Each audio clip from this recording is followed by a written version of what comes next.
వ్యతిరేకత ఉంది. ఈ టైంలో కనుక ఏకగ్రీవాలు జరగకుండా ఎలక్షన్లు కనుక నిర్వహించుకోగలిగితే మ్యాక్సిమం స్థానిక సంస్థలను చేజిక్కించుకోవచ్చు మనం, మీరు అందుకనే సీరియస్గా పోరాడండి అనేది ఆయన వాళ్ళకి చెప్తున్నాడు. ఇక్కడ రెండు విషయాలు నాకు అర్థం కాదు. ఏంటంటే కూటమి మీద వ్యతిరేకత ఉంటే వైసీపీ అభ్యర్థులే ఏకగ్రీవం అవుతారు కదా, ప్రజలు కూటమి మీద వ్యతిరేకతతో ఉంటే. ఆ విషయాన్ని, ఆ చిన్న లాజిక్ని ఆయన ఎలా మిస్ అయ్యాడు అనేది ఒకటి నాకు అర్థం కాలేదు. రెండవది, కూటమి మీద వ్యతిరేకత ఉంది అని అనే మాట నిజమేనా? లోక్సత్తా అధ్యక్షుడిగా మీరేం చెప్తారు?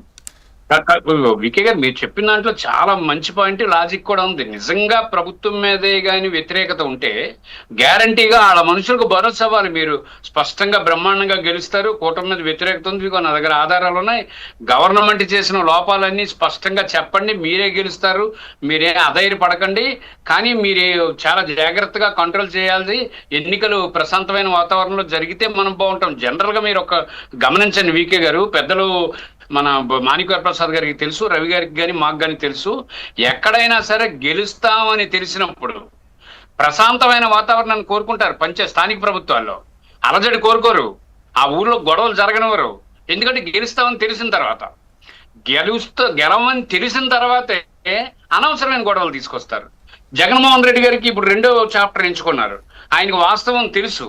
సరే, అధికారంలో ఉన్నటువంటి రాజకీయ పార్టీకి అనేక అవకాశాలు ఉంటాయి, ప్రజలు అధికార పార్టీని ఆప్ చేసుకుంటారు. జనరల్గా అది ఆయనకు కూడా అనుభవం ఉంది కదా, ఆయన కొత్త ఏం కాదు కదా. ఆయన చెప్తున్నారు, ఆయన తాలూకా రిపోర్ట్లన్నీ ఆయన తీసుకోమండి. ఆ రోజు ఎన్నికలు జరుగుతున్నప్పుడు స్థానిక సంస్థల్లో చంద్రబాబు నాయుడు గారు ఏం చెప్పారు తెలుగుదేశం పార్టీ నాయకులకి, ఎన్ని కష్టాలు పడ్డారు, పోలీసులు ఏ రకమైన ఇబ్బంది పెట్టారు, మనం ఆ రోజు అన్ని చూసాం. అది దాని వెనక కథ, స్క్రీన్ ప్లే, దర్శకత్వం అంతా జగన్మోహన్ రెడ్డే కదా. ఇన్ని చేసిన మనిషి తిరిగి మళ్ళీ రివర్స్ గేర్లో మాట్లాడి గేర్ మార్చండి అంటే ఏ గేర్లో మారుస్తారు? గేర్ ముందుకెళ్తుందా వెనక్కి వెళ్తుందా? అసలు టాప్ గేరా రివర్స్ గేరా అన్నది ఆయనకి తెలిసి తప్పులు చెప్తున్నాడు ఆయన. అందుకని క్లియర్గా జగన్మోహన్ రెడ్డి గారు అర్థం చేసుకోవాల్సిన అంశం ఏంటంటే, ప్రశాంతమైన వాతావరణంలో ప్రజాస్వామ్య పరిరక్షణ కోసం స్థానిక సంస్థలు మనం ఏం కోరుకుంటున్నాం? స్థానిక సంస్థలు అభివృద్ధి చెందితే రాజకీయాల్లో 73, 74 రాజ్యాంగ సవరణ ప్రకారంగా నిధులు, విధులు, అధికారాలు బదలాయింపు జరగాలి. పంచాయతీలు ఈ దేశానికి పట్టుకొమ్మలనున్నాం. మా మహాత్మా గాంధీ కోరిన కలలన్నీ ఈ స్థానిక సంస్థల ద్వారా నెరవేర్చుకోవాలని చెప్తున్నాం. అధికారంలో ఉన్నప్పుడు చెప్పిన మాట ప్రతిపక్షంలో ఎందుకు చెప్పరు? మరి ప్రతిపక్షంలో నువ్వు చెప్పకుండా మీరు ఎలాగైనా సరే మీరు యునానిమస్ అవ్వడానికి వీల్లేదన్నా ఆ మాట చెప్పడం ఎంత తప్పండి. అంటే మీరు అపహాస్యం పాలు చేయడమే కదా డెమోక్రసీ సిస్టమ్ని. ఇది కరెక్ట్ కాదు. జగన్మోహన్ రెడ్డి గారు ఈ రకమైనటువంటి ప్రయాణం చేయటం వల్ల జగన్మోహన్ రెడ్డి గారికి చాలా నష్టం. గ్రామాల్లో ఇది ఒప్పుకోరు. బలం ఉన్న చోట బలం ఉంటుంది, బలం లేకపోతే అధికార పార్టీకి కూడా కొన్ని చోట్ల బలం ఉండదు. అలాగని అన్ని చోట్ల ఉంటాయని ఉండదు కదా. కానీ మెజారిటీ శాతం సీట్లలో అధికార పార్టీకి అండగా ప్రజలు నిలబడతారు. ఎందుకంటే అనేక రకాల రాయితీలు వస్తాయి. ప్రభుత్వాలు, అధికారులు ఎవరుంటారో వాళ్ళు మనిషి గెలిస్తే ఆ ఊరు బాగుపడుతుంది, స్కూల్ బాగుపడుతుంది, మంచినీళ్ళు వస్తాయి, లేకపోతే విద్య, ఆరోగ్యం, ఉపాధి అన్నీ అందుతాయని ప్రజలకు ఒక కాన్సెప్ట్ ఉంటుంది. అందుకనే స్థానిక సంస్థల్లో అందరూ ఉర్రూతులు ఊగుతారు పోటీ చేయడం కోసం అధికార పార్టీలో ఉండి. అని ప్రతిపక్షంలో ఉండి ప్రభుత్వం చేస్తున్నటువంటి తప్పులు నిలదీస్తూ మనం వెళ్ళి హుందాగా మనం ఓటు అడగాలని అనడం మానేసి, మీరు అక్కడేమో యుద్ధం చేయండి, ఇది మీరు యుద్ధానికి సిద్ధంగా ఉన్నారా లేదా, లేకపోతే మీరు చేయకపోతే మీకు టికెట్లు ఇవ్వడం అని అంటే అనవసరంగా లేనిపోని గుదిబండం తగిలించుకోవడమే. రేపు వైఎస్ఆర్సీపీ నుంచి 29లో పోటీ చేద్దామని అనుకున్న వాళ్ళు కూడా ఈ రోజు నుంచి ఆర్థిక సమస్యల్లో కూరుకుపోతారో అట్లా తిప్పలేదు. చాలా కష్టం. గ్రామాల్లో అట్లా సాధ్యం కాదు. శాసనసభకు వచ్చేటప్పటికి ఎందుకు వికే గారు, పంచాయతీ ఎన్నికలు ఒకలా జరుగుతాయి, ఎంపీటీసీ ఎన్నికలు ఒకలా జరుగుతాయి, జిల్లా పరిషత్కు ఒకలా జరుగుతాయి, మున్సిపాలిటీకి వచ్చేటప్పటికి ట్రెండ్ వేరేలా ఉంటుంది, కార్పొరేషన్కి వేరేలా ఉంటుంది. వెంటనే సర్పంచ్కి ఎంపీటీసీకి మధ్య తేడాలు వస్తాయి. సర్పంచ్ ఎవరు గెలుస్తారో వాళ్ళ మీద ఓడిపోయిన వాళ్ళు ఎంపీటీసీ నిలబడితే వాళ్ళు గెలిపిస్తారు. అలాగే సర్పంచ్ ఓడిపోయిన వాళ్ళు ఎంపీటీసీగా గెలుస్తారు. ఇదంతా ప్రజలు చాలా విద్యుత్తో ఆలోచించి చాలా ఐకమత్యంగా, ఎక్కడో అడపదడప గొడవలు జరుగుతాయి కానీ స్థానిక ఎన్నికల్లో అందరూ హుందాగా పోటీ చేయాలి. ఏ రాజకీయ పార్టీ అయినా తన విధానాన్ని చెప్పుకోవడానికి అవకాశం ఉంటుంది. ప్రతిపక్షంలో ఉన్న పార్టీ అధికార పక్షంలో జరుగుతున్న జరుగుతున్న లోపాలను ఎండగట్టి ఓటు అడగాల. మేము ఉన్నప్పుడు ఇది చేసాం, ఇగో వీళ్ళు చేయలేకపోయారు, ఈ మాట ఇచ్చారు, ఇగో మాట తెప్పారని చెప్పాలి తప్ప నువ్వు తలపడు, యుద్ధం చెయ్యి, యునానిమస్ అయితే ఒప్పుకోనంటే ఇది కరెక్ట్ కాదు. ప్రజాస్వామ్యాన్ని అపహాస్యం చేసే ప్రయత్నం జగన్మోహన్ రెడ్డి గారు చేస్తే ప్రజలు మరి జగన్మోహన్ రెడ్డి గారిని క్షమించరు. ఈ రకమైనటువంటి నిర్ణయాలకు దూరంగా ఉండాల్సిందే.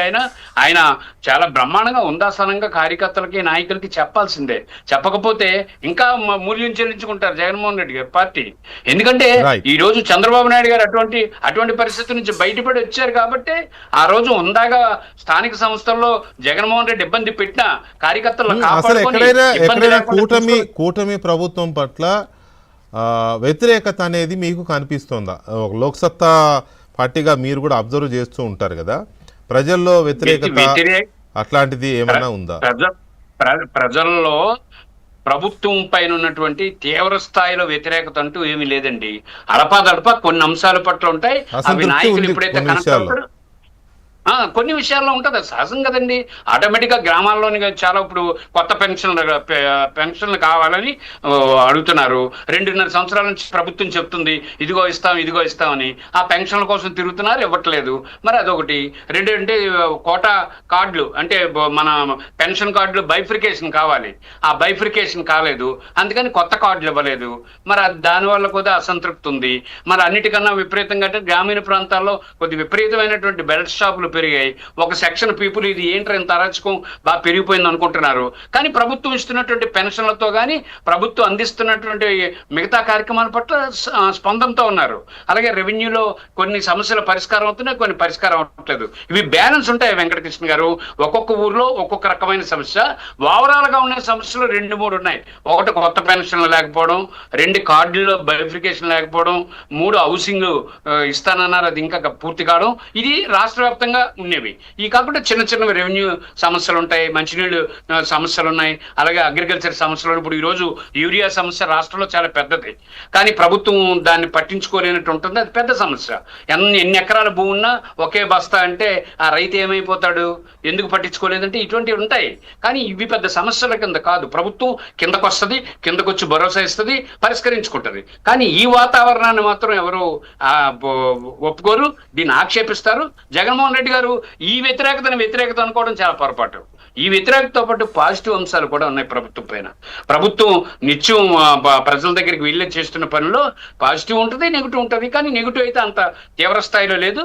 పాజిటివ్ మాత్రం ప్రభుత్వం ఈ ప్రభుత్వాన్ని దింపేరన్నంత కోపం అయితే జనానికి లేదు. ఆ కోపం జగన్మోహన్ రెడ్డి గారి పైన వచ్చింది కాబట్టి ఆయన అక్కడ కూర్చోబెట్టారు. ఈ రోజు దీన్ని కొనసాగించాలంటే ఆ కోపం అసెంబ్లీకి వచ్చేటప్పుడు కంటిన్యూ అవుతుంది. నిజంగానే కొద్ది గొప్ప మీరు అన్నట్టు పెన్షన్ల విషయంలోనో లేకపోతే ఇంకేమన్నా చిన్న చిన్న సంక్షేమ పథకాలు వీటి విషయంలోనో మాకు ఇంకా రాలేదు, ఈ ప్రభుత్వం వచ్చిన కొత్తవి ఇంకా ఇవ్వట్లేదు, చేర్చుకోవట్లేదు అనే అసంతృప్తి సహజంగానే ఉంటుంది. ఎందుకంటే ఎప్పుడూ ప్రజలు రకరకాల వ్యాధులతో కొంతమంది చనిపోతూ ఉంటే వితంతువులు ఉంటారు, అలాగే